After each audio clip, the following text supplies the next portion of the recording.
Good morning, good morning, beautiful people. Good afternoon, good evening. No matter what time it is, just know this is the day that the Lord has made, and I will rejoice and be glad in it. As always, God is good, and He is good all the time.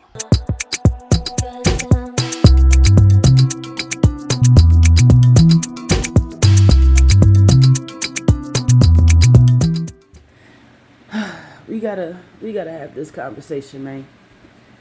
We gotta have this conversation. There's a lot going on in the world, and if you are mother freaking from Rochester, New York, it's a lot going on in Rochester. It's a lot going on in the world. However, I feel like we gotta have the conversation because so many people have been like, their brains can't fathom how a person can harm somebody, whether that's murder, you know what I'm saying, beat them up, whatever. Their brains can't fathom the concept of how this is possible, how this happens between parties that know each other. Their brains can't comprehend. And let me tell you something. You are more likely to be harmed by somebody that you know. You are more likely to be murdered, to be raped, to be assaulted by someone that you know. You can literally look this data up, right? Everything that I mentioned is fact checkable. It is fact checkable.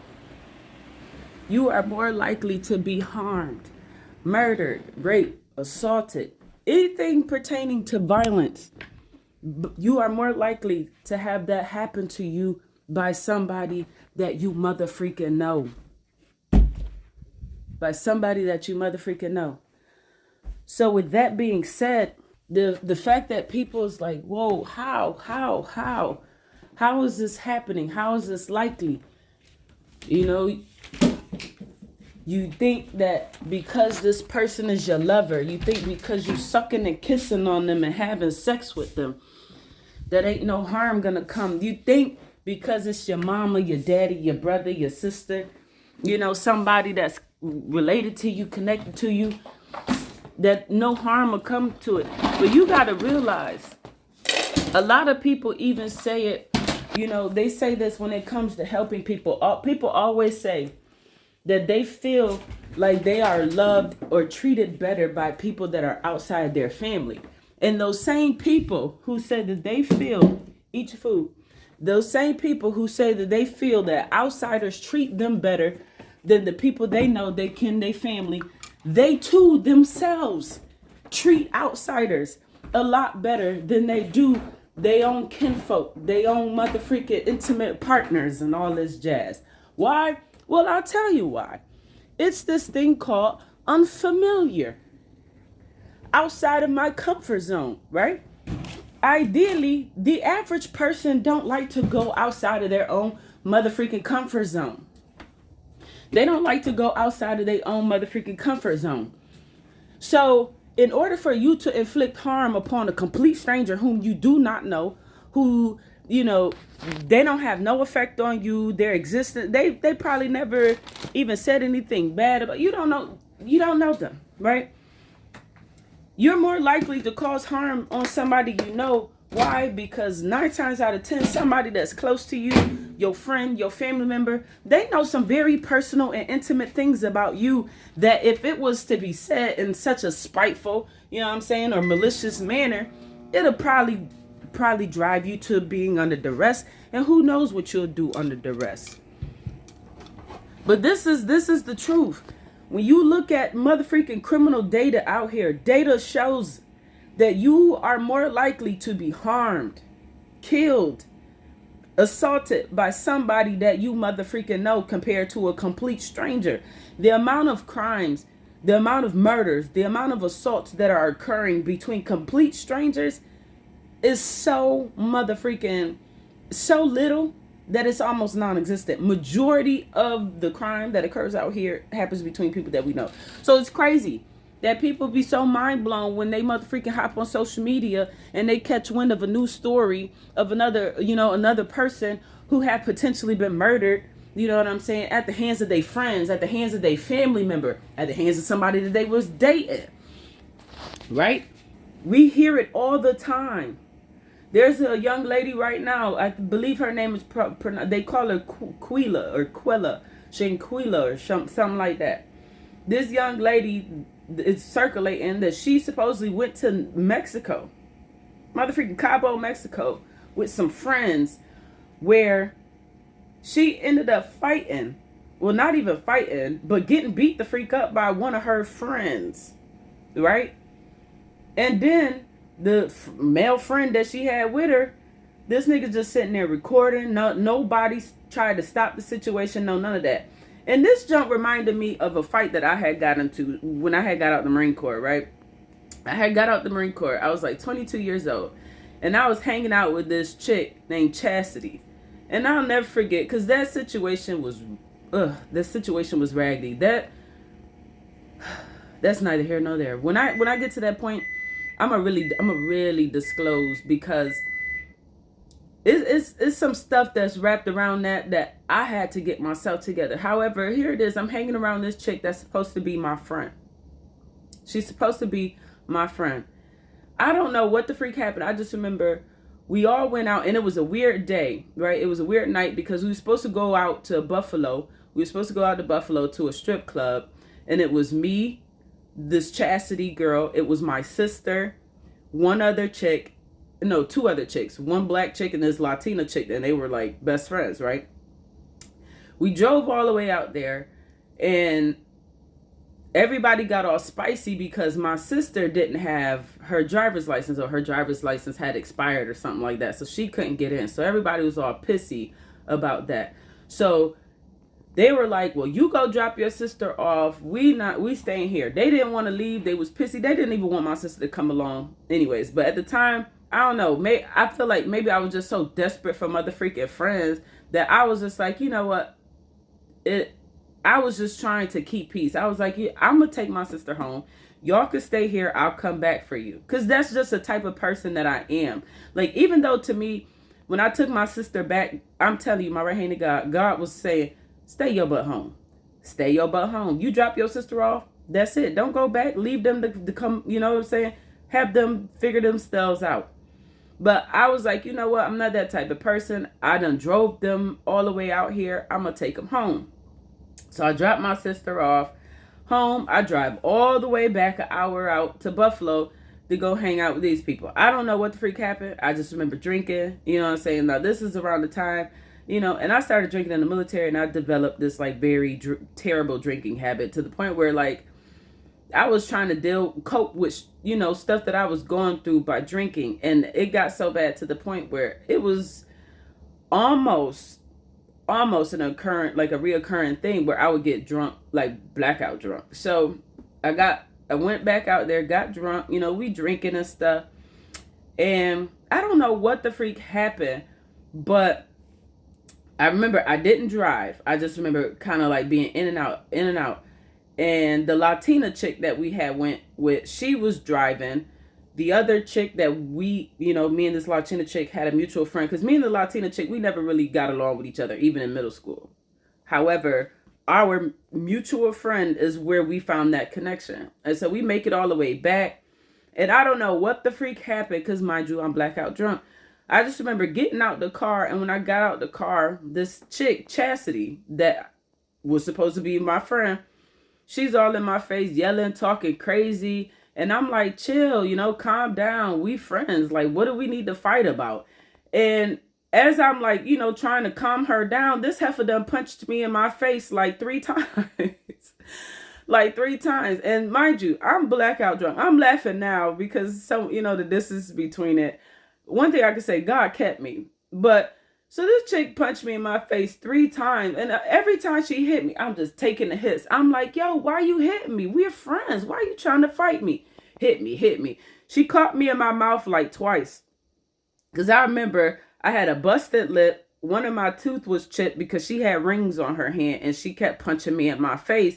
And I really didn't want to fight her because I'm like, 1, I don't even understand what we're fighting about. You know what I'm saying? 2, I'm drunk as all, you know, I'm like damn near blackout drunk, you know what I'm saying? And I'm still trying to tell you, like, yo, let's not fight. Why are you trying to fight me? We're friends.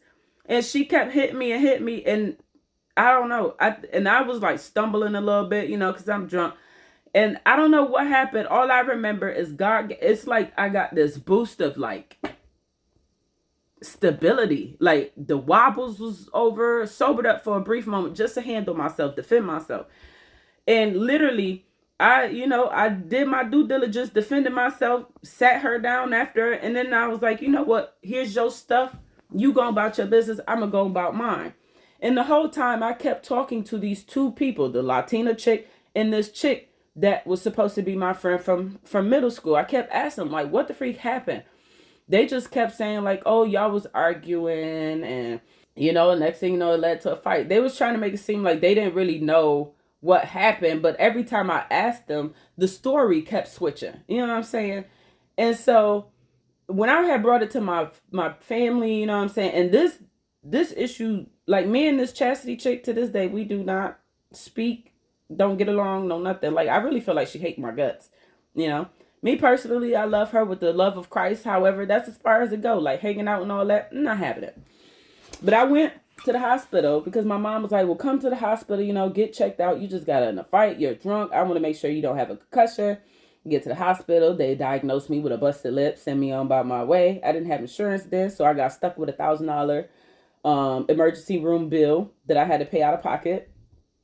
And my mom just kept saying, and my dad, like, Tia done told you about hanging out with them raggedy girls. Like, you hanging out with these busted, and that's when, they start going in, and because they upset, but at the same time, they like, T, you could have avoided this if you listen. And I'm like, bro, I understand what you're saying. However, I don't know what to tell you. Maybe I'm just retarded, you know what I'm saying? Maybe I'm wired, weird, right? Where I can't hear what you're saying. I have to experience it to learn it. I don't know.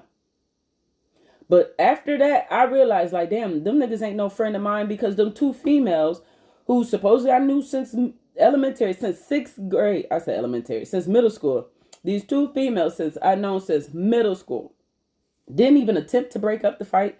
Their stories kept switching up as to what happened. Then the Latina chick tried to charge me for some damage that occurred to her vehicle and then the damage wasn't even me. It was the other chick.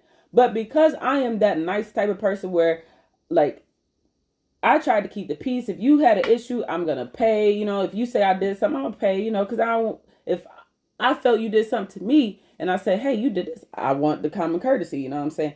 But she was trying to get paid off of me, saying like, oh, this damage that was done to my car. Whole time, it wasn't even me. It was the motherfucking chastity chick. You know what I'm saying? And to this day, me and these girls still don't deal with each other. We don't hang out. Nothing. But what got me is because the one chick I had known since I was in 6th motherfucking grade, since I was 11 years old. Here it is, 11 years later, I'm getting into a fight with her where I felt that we friends, that we gonna have each other's back. This nigga ain't have my back. And all the stuff that I've done for her, like, this is one of the mooching friends, I'm telling you. This is when I realized, like, what a friend we have in Jesus. Because honestly, I'm not equipped to have raggedy friends. Like, I could love you from a distance. I can't be around raggedy people. You know what I'm saying? Where I feel like I'm trying to develop a friendship. You gotta heal. You know what I'm saying? Before we try to connect. But anyways, the whole situation was raggedy. My parents kept saying, like, I told you to stay away from that girl. Stay away from that girl. Don't deal with that girl. And occasionally she would try to hit me up and all this to hang out. But I know it was because at the time she didn't have nothing. She didn't have nothing. She was a broke female, you know what I'm saying? Her boyfriend was always broke, or baby daddy always broke. And literally, like, if it wasn't me paying for stuff, it was her other friend paying for stuff. Like, that's just, we were used, I don't know what their relationship is like now, but I know for me, I don't deal with it. But that girl was very, very raggedy. And to be honest, I should have known, because my parents, like I told y'all, my parents had always told me, they said, T, that girl ain't your friend. Them ain't your friends. Them ain't your friends. Them ain't your friends. Them ain't your friends. Them ain't your friends. My parents kept saying it. And I'm like, no, they are my friends. Until these niggas showed me Full blown, they weren't my friends. This same chick who I feel like instigated this fight between me and this Chastity girl, this same chick, prior to that, I used to hang out with this other girl that I met while in the military and I came home. Her name is Nicole. She is a little older than me, but she's, biracial. She mama white, daddy black. She had a lot of kids. I think at the time I was like 19, 20. She had to be like 26, 27-ish. And we decided to go to this like bar.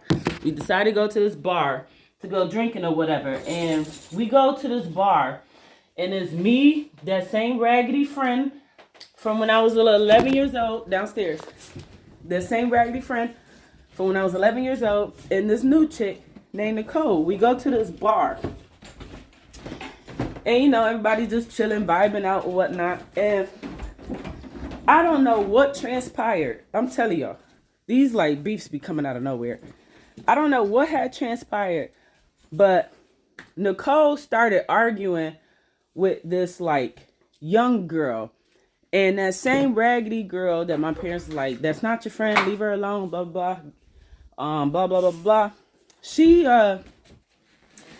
like, oh, your friend Nicole about to get her ASS whooped by that crackhead, because y'all know those individuals that they go through so much and they get labeled a crackhead, but it's because of like, I don't even know how to describe it. It's just like, you look at this female and you would probably assume like she about to fillet everybody she put hands on, because she just seemed like she came from that life, And so the fake friend kept saying like, oh, just leave her alone, whatever. And they like arguing. I'm trying to break up the situation between Nicole and the random girl.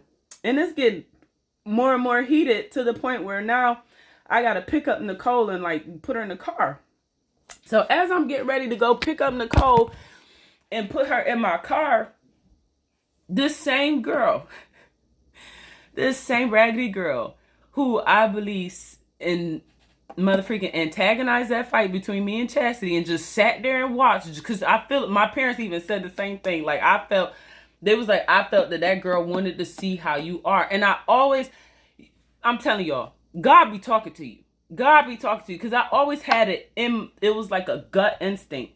Even when I was little, I always had it like, I wouldn't be surprised if I fought this chick, because there's just something, it was like something about her that even though we were friends, I could still sense like something's off about her. Like she either don't like me or like there is something, but she continued to pretend to be cool with me. And I just ignored all the signs. I ignored all of God talking to me. I ignored all of him using my parents to tell me, that's not your friend. Ignored all that.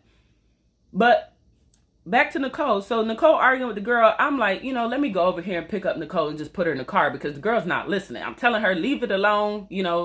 She really trying to fight the girl. So I walk over there, pick up Nicole. And as I'm getting ready to pick up Nicole, the motherfucking raggedy nigga, this raggedy childhood friend that I knew since I was 11 years old. I want to say her name so bad, but I'm going to get there. Because it's some healing. Some healing that got to take place. But this raggedy girl, she was like, what are you doing? Just come on, get in the car. Just leave her right here. And I'm like, what? And I grabbed Nicole. I start like walking, because I'm like carrying her like this, and we about the same size. So it was like kind of awkward trying to, carry her, but it was doable. So I'm carrying her to the car, and as I'm carrying her car, I'm telling this chick, I'm like, why the freak would I leave her here to fight? Why would I leave her here? You know what I'm saying? When she came here with me, I brought her here. She got into my vehicle and drove here with me. Why would I leave her here? And it's the same thing I said. I was like, should I leave you? That junk was so weird. And that right there should have told me, like, Tierra, your parents numerous times have told you that ain't your friend. Tierra, I've been telling you, that ain't your friend. I've been putting it in, like, I'm telling you. I knew this girl wasn't my friend. I know people don't mean me any well, when in the back of my mind, I got a plan on, just in case we get in a fight, how I'm gonna tear you up. Like, if that planning goes on in my head, we're not friends. But I ignored all of this. And still consider this chick a friend. Continue to do stuff for her. Continue to try to be there for her. Pick her up. You know what I'm saying? When she done some stupid junk and she need to get out the way because she done went to her boyfriend's house and tore stuff up. She trying to fight chicks because the dude she was messing with at the time was a well, it probably is still, but he at the time was sleeping with her and several other women. You know what I'm saying? And she was always getting into these altercations with other women and tearing up their property. And here it is. Here I coming to pick her up, to take her home, you know what I'm saying? Or coming to pick her up and say, hey, what are you doing? You need to get out of here. You're going to go to jail. You're going to go to prison one of these days doing this wild stuff, girl. Raggedy friend. I say all that to say, niggas being your friend don't make them any less, you know what I'm saying? Any less your enemy. Over 90% of criminal, like violent crimes that occur between niggas that know each other. Almost every altercation that I've had in my life occurred between me and a nigga I knew, whether it was my kinfolk, whether it was somebody I considered my mother freaking friend, you know what I'm saying?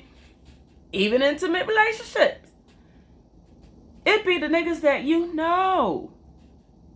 So it's like crazy to me when all these situations pop up. I think the young lady Kanika who was allegedly killed by her friends, the young lady who was just recently murdered by her friends. It shouldn't be shocking to y'all. People are raggedy. And it's crazy that people be like, oh, my day one. How do y'all think that niggas be infiltrating different organizations and stuff? Okay? In order to lower your guard, they gotta use something that will lower your guard. And ultimately, what will lower your guard more than somebody you know, somebody you familiar with? A stranger come up on you talking crazy, got the crazy hand gestures and body movement, hands in the pocket. You pick up on all the signs. But when it's somebody that you know, your kinfolk, your mother freaking friend, your lover, the nigga who's sucking and licking on you, it's like all those signs go out the window. And why? Because we don't think logically when it comes to niggas that's connected to us. We don't. I have endured some of the raggediest altercations, and this is why to this day I stick to myself. I've, in a lot of instances, have been more of a friend to these so-called friends than they have ever been to me. You know what I'm saying? There's not much anybody can say that they have done for me, except unless it's like very close. You know what I'm saying? Very close. But outside of that, it be the niggas that you least expect that's gonna come for you with some crazy stuff. Like I said, this chick was supposed to be my friend, and she saw it get spicy. Like I said, when I fought that chastity chick in front of her, she didn't break up jack squat. Like my mama said, for all we know, the nigga probably pushed her up to fight me. I didn't know. I was blackout drunk. Sitting here getting hit in the face. These niggas staring and watching the whole time, not trying to break up, nothing. But we supposed to be friends? That don't make no sense.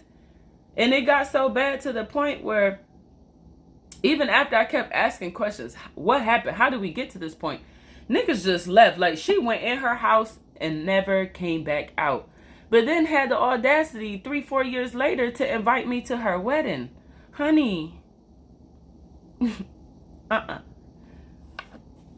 Because of God's mercy and his grace, I am able to see you out in public and say hi to you, give you, a hug when I see you.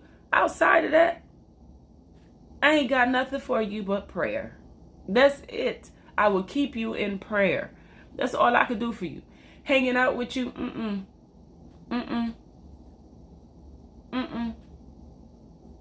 It's always the ones that you least expect. And I know a lot of people are tiptoeing around it too. Like yesterday, we just heard locally a murder homicide occurred, and it occurred between Tiffany Gatson, who is, they keep putting it out that she worked for, the the freak is it? Greece Police Department. She was the first African-American woman to work for Greece Police Department. Now, that in itself places a lot of stress on people. So I can't imagine all the stuff that she was dealing with there. But there's a lot of stuff that's attached to this, right? There's the stuff that's attached to it. So, like, me, I was torn because Tiffany, like, I grew up with Tiffany. Like, she was like my little sister at Wilson, right? We played on the same softball team. She motherfucking played basketball. Like, we was always in the locker room with each other, like, chilling, talking. When we seen each other in the hall, chilling. She was like little sis to me. So I was torn when I heard the information because I'm like, the situation in itself is very tragic. You know what I'm saying? Like, it's sad. Like, I don't, for lack of a better word, I don't know what else to say, but motherfucking, it's sad. Right? But I was torn because I'm like, damn, she a police officer. These niggas, they're paid to protect and serve us. Like, how an off-duty police officer, which, now this is me speculating. This is not no hard on facts or nothing. This is just my assumption because I know that how the police works in the sense of, I assume that the weapon that she shot those people with and killed that one individual with and herself, more than likely, was her mother freaking state issued firearms. The same firearms that she taken to work with her. Because at the end of the day, they are allowed to take their guns home with them. Which is crazy because the military, we weren't allowed to take our firearms with us. If you lived on barracks, you know what I'm saying? If you lived in the barracks, you had to motherfucking put that junk in the armory. You had to put it in the armory. Outside of that, you ain't taking that junk home with you. But the police, they let them take they work pistols with them. And so that's why I presume that the weapon she killed them with is the same weapon that she, go to work with. However, when you really look at her situation, this is literally an issue in the police department. Domestic violent issues is galore in the police department. Mental health help is almost non-existent in the police department, just equivalent to the military, right? They don't have the motherfucking manpower and funds to give all the help that needs to be given to these people with their issues, right?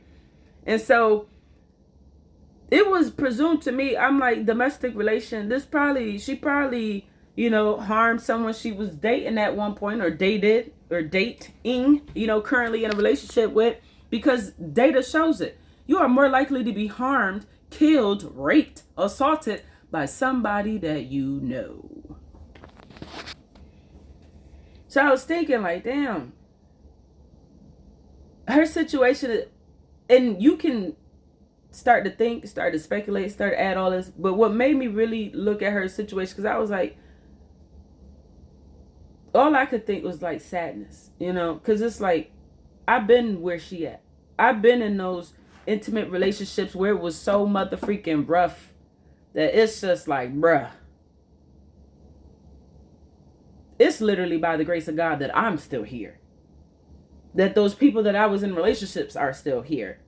You know what I'm saying? Like, people need mother freaking help. People don't know how to mother freaking cope with the issues that they are dealing with. And then a lot of times they dealing with it by their mother freaking self. And it's one of those things that my mama always said. It's one thing when you go out into the world, you expect turmoil and stress and people to be going crazy with you outside of work and, outside of your home. But when you go home, you should have peace at your home. You should have peace at your house.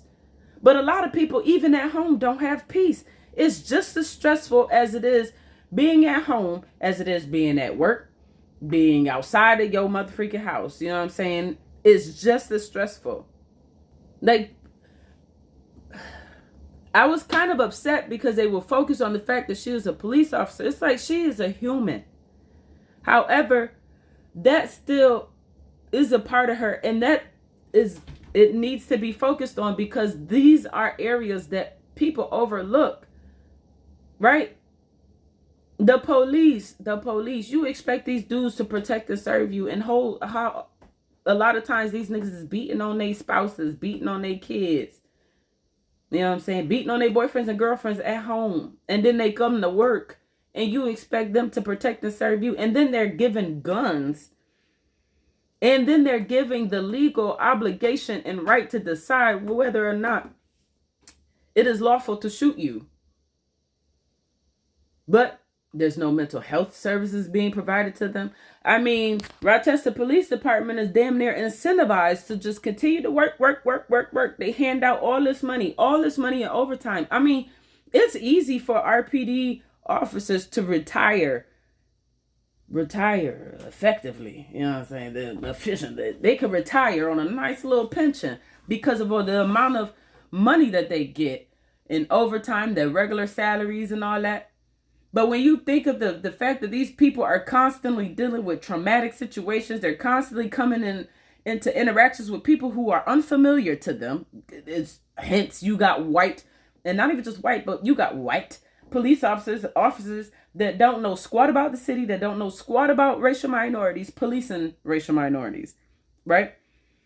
The same niggas that grew up watching their mamas and daddies get beat on, get slapped around, you know what I'm saying, is now in their own relationships getting paid to protect and serve. Whole time they can't even protect and serve their own household because they beating and terrorizing their own household. Like, this is the world that we live in. And this stuff awareness needs to be brought to it, because we overlook the fact that mental health is a service that needs to be funded for real. It's a motherfucking service that needs to be funded. Yet niggas want to sit here and dump all this funding into crime control, into controlling people. Oh, let's dump more funding to motherfucking border up, the borders against immigrants. Let's pay for all this, and overlooking the fact that you literally got people out here losing their motherfucking mind. They're not even able to handle the stresses. They're not equipped to handle the stresses of today. Yet we give them such high responsibilities. It makes no sense that people are literally given and paid to protect people by shooting at them. You know what I'm saying? When they're not even equipped to motherfucking deal with the stresses that they deal with. How can you expect military personnel, police officers to effectively and efficiently protect and serve people when they can't even protect and serve their own household? They're harming themselves. They're beating up, causing harm, inflicting harm, whether it's physical, mental, emotional, to others. It's illogical. We literally are placing the responsibilities of taking care of others onto people who need to be taken care of. These jokers is jacked up by themselves. Don't even have the tools needed to deal with the everyday stresses that they deal with. Yet alone, you want them to go out into the world and help others? You got to be you got to be boo-boo to food. Where's the logic in that? This world is shady. And people need to step out of this, like, this imaginative world where there's good people on earth. There's all these good people. Where the freak they at, man? Because according to the Bible, it says ain't none good but the Father. None are good but the Father. Even these niggas who you think are good because of their good deeds, nigga, just as well as you do good deeds, you have done bad. Like, just because you donated some money to a homeless shelter does not outweigh all that bad that you motherfucking done in your past. Niggas out here really motherfucking criminals. Niggas really out here jack the freak up, damaged goods, and then we calling them good people. Nigga, ain't not a breathing soul, ain't not a human on this earth good. Every single one of us is raggedy and bad, because we've done something to where we have caused harm unto other people. I have done it. It's just, I don't know. I don't really have an opinion on right or wrong. My thing with situations like this is to make people aware to the fact that you too are jacked up. While you sit here and try to fix your lips and get your fingers to pointing, gesturing to point fingers at people, remember, nigga, that you still got all of these point back at you. You still out here jacked up too. Just like old girl, old boy ain't good and done some jacked up stuff, nigga, you did too. You did too. And that's my whole point. It's like when you see these things happening, the human thing to do is to try to take the side of the victim. But what happens when all parties are victims? What happens when all parties are victims? Niggas is just, humans suck. Humans mother freaking suck. And this is, whether you like it or not, I'm going to continue to encourage you. Seek Jesus. Because humans suck. Like the Bible says, don't put your trust in humans. Cursed is the man who puts their trust in man. That's what the Bible says. Cursed is the man who puts his trust in man. All parties are victims. So how do you pick a side? Because most people try to take the side of the victim, which the victim is usually the person who seems to be more permanently hurt, right? So like someone who was murdered, they take the side of the person who was murdered. I get it. However, overlooking the fact that that person who inflicted that harm, that person that committed that murder, is also a victim. A victim to childhood trauma. A victim to the traumas that's associated with poverty and dysfunctional mother freaking familial structures.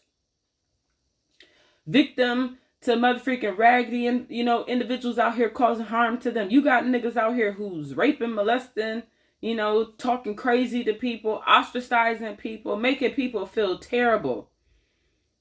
Making people feel terrible. I know so many people out here who cut themselves.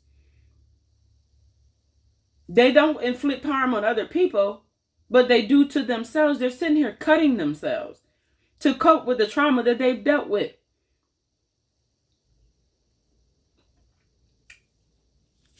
You're shocked when somebody kills somebody else, but what happens when they kill themselves?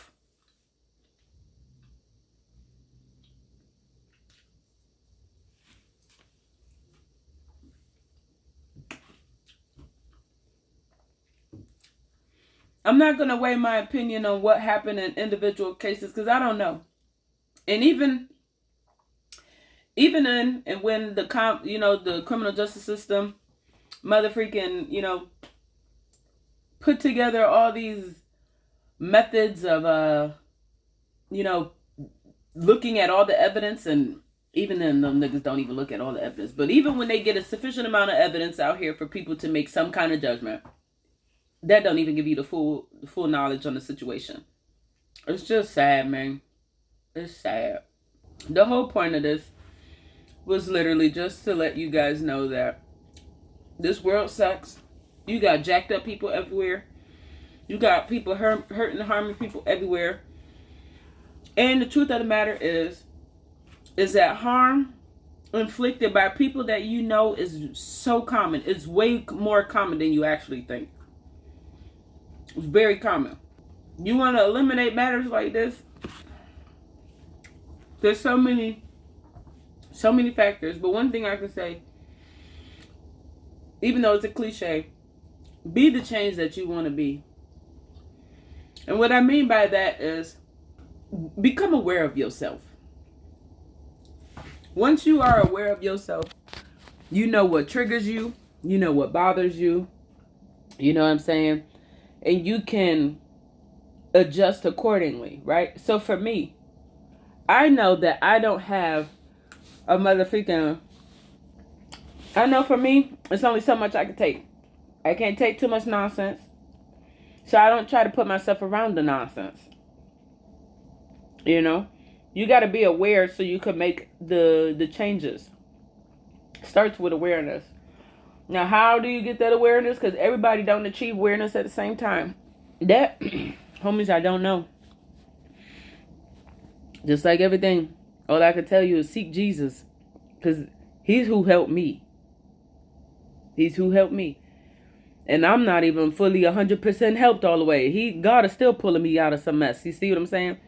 He's still saving me from myself. So, but that's what I can tell you. Try Jesus. Try Jesus.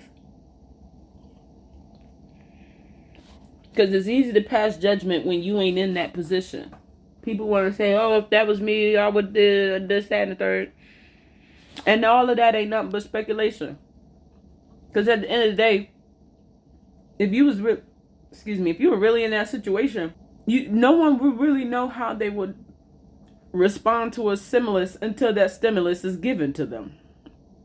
So we don't know how you respond. There's, ideas of how people would like to respond, but if they will actually do so, it's almost impossible figuring it out, gauging that until it actually happens.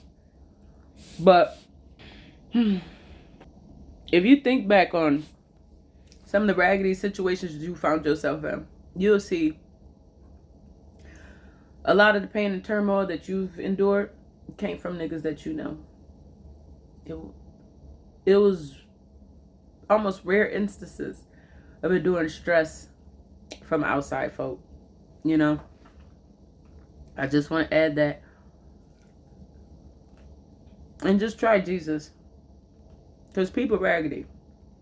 People are raggedy. I'm telling you.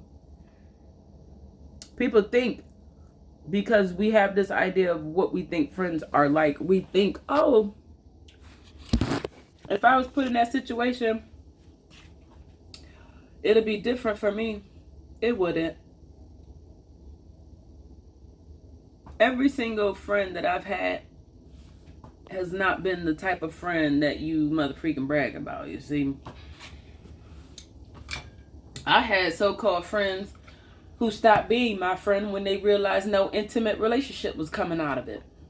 I had friends who stopped being my friend just because of their own insecurities, where I'm trying to make moves in my life that, I feel will be beneficial to me. They allow, jealousy and covetousness to take over. And now they beefing with me because of blessings that the Lord has given me. Friends is raggedy, man. Friends are raggedy. Family too. Family too.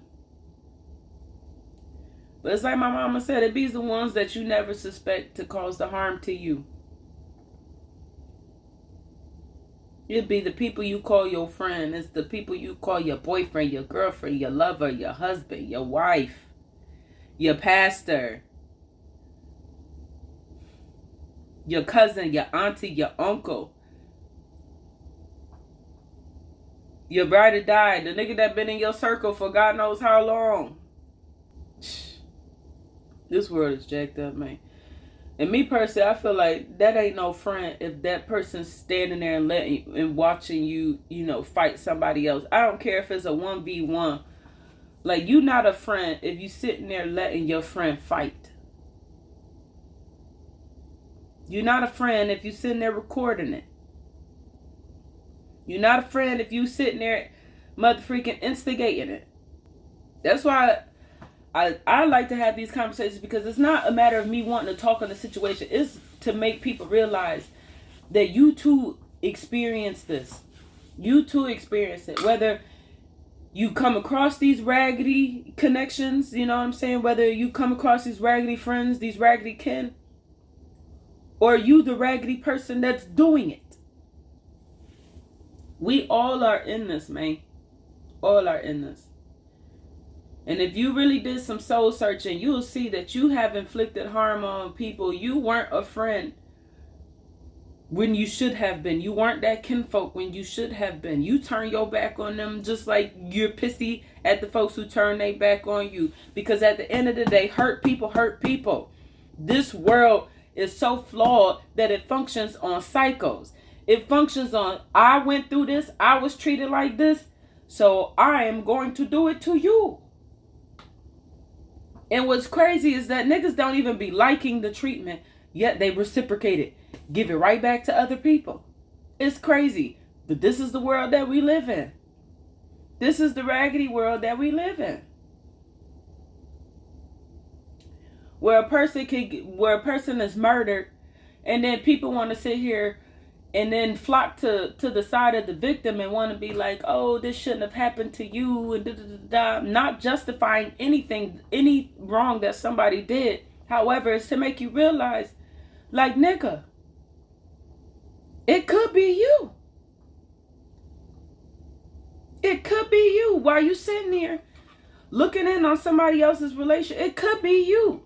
Because you contributing to some jacked up stuff. How many of y'all done got slapped upside the head and it's by the grace of God you got mother freaking breath in your body? How many of y'all got a knife pulled out on you by your kinfolk, by your relationship? You know what I'm saying? And it's by the grace of God that you still got breath in your body. How many of y'all had got a gun pulled on you or pulled a gun on your significant other? And it's by the grace of God that you ain't in jail, prison, and they still got their life.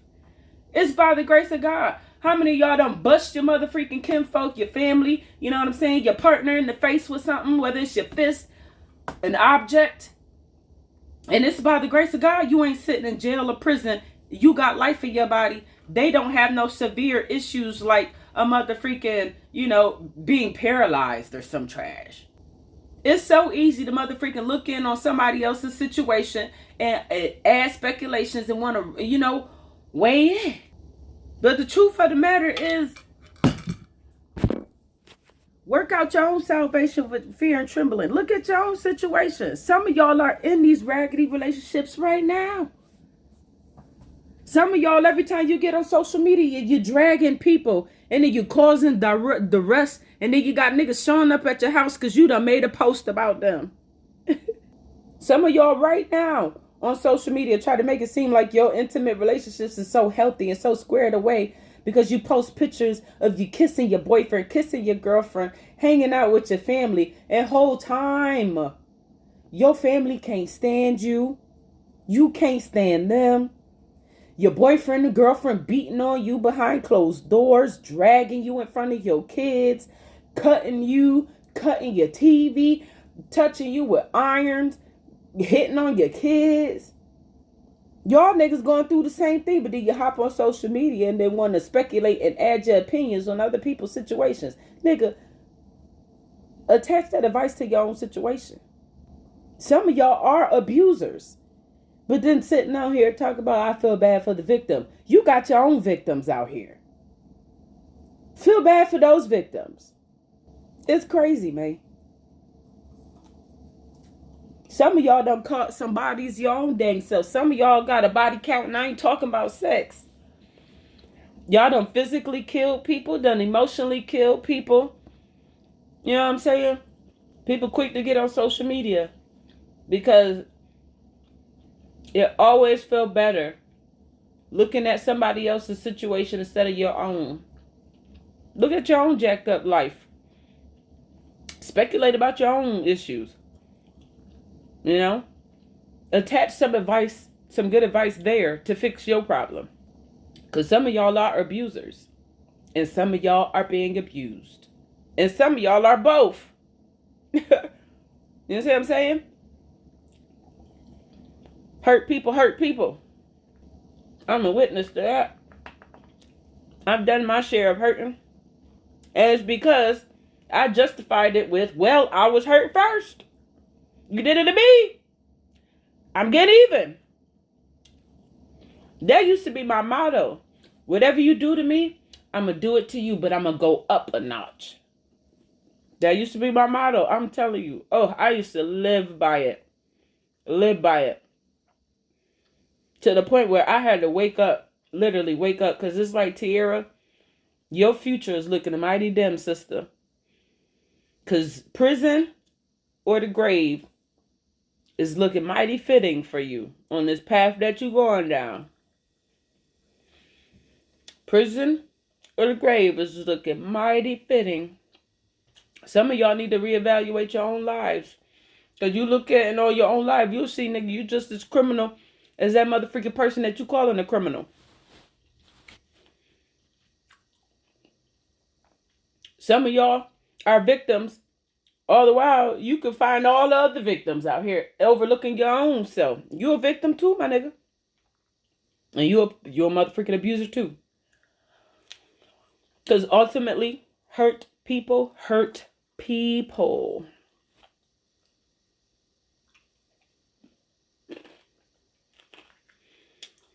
Work out your own salvation with fear and trembling. How many of y'all go by that motto? Y'all love to throw up that scripture and ignore all the other ones. But the eye for an eye, tooth for a tooth. You're an abuser, my nigga. You're a victim and you're an abuser. Eye for an eye, tooth for a tooth. You did it to me, so I could do it to you. That's when the abuser comes, or the abused becomes the abuser. The oppressed becomes the oppressor. That's what happens when you try to get vengeance on your own. That's why the Bible says vengeance belongs to God. Your life becomes so much easier when you take it out of your own hands and put it in God's hands. But this is the world we live in, where it's okay to diagnose everybody else but yourself.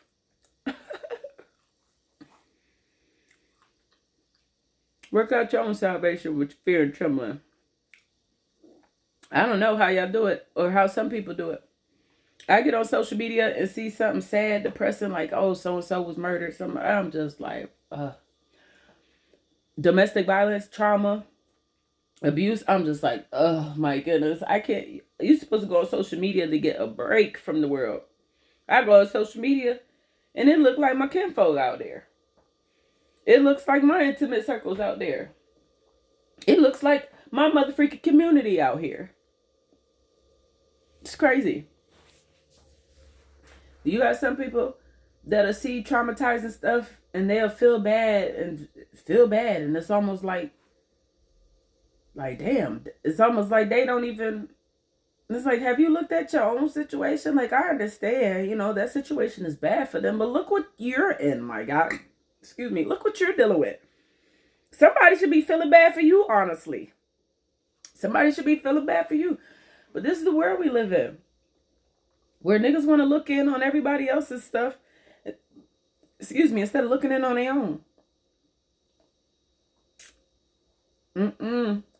Work out your own salvation with fear and trembling. I'm just going to end this with, ain't none of us exempt. All of us have been abused, and all of us are abusers. Every last one of us has been hurt, and every last one of us has hurt someone else. And honestly, we need to stop speculating.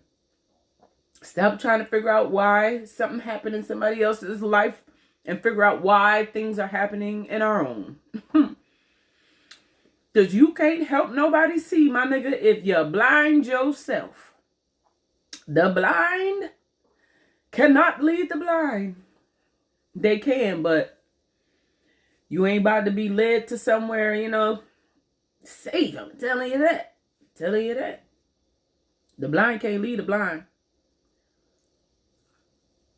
You want people to get healed? Get healing. Because hurt people hurt people.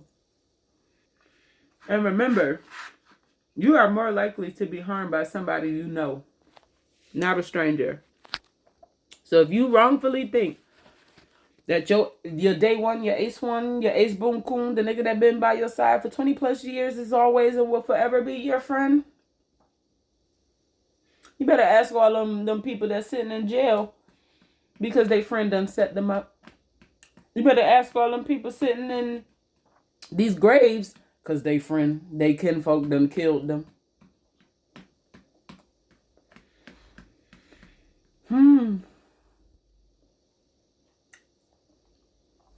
Y'all, seek ye first the kingdom of God, and all things will be added unto you according to his riches to glory.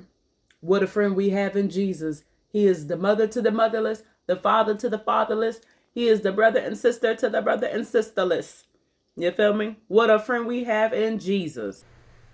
If you want people to think otherwise of you more positively, then give them more positive experiences.